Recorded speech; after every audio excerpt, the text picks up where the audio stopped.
I think একটা খুব ভালো জিনিস যেটা লাগছে হলো এখন Bangla cinema is on a good run. পরপর আমরা অনেকগুলো ভালো প্রজেক্টস পাচ্ছি এবং all the projects are doing well.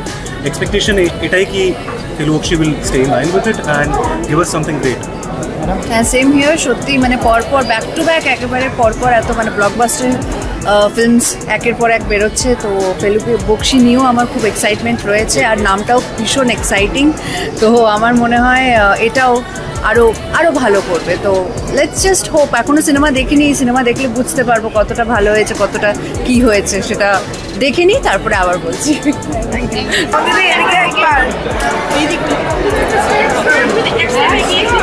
বেশ থ্রিলিং কিছু আছে, আর মানে সোহম, মধুমিতা, পরিমণি দারুণ লাগছে। বাংলাদেশ থেকে পরিমণিও আছে।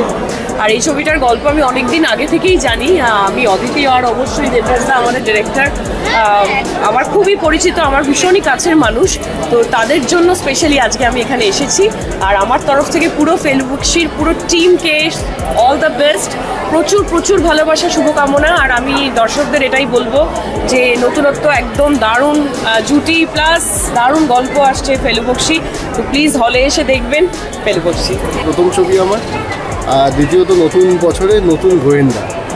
আমরা যা বলার সবটা যা করার করে দিয়েছি, বাকিটা দর্শক আশা করি তাদের পছন্দ হবে এবং তারা নতুন গোয়েন্দাকে পছন্দ করবেন এবং তাদের যতটা পছন্দ হবে আরও সুযোগ পাবে ফেলুবক্সি একটার পর একটা কেস সলভ করার।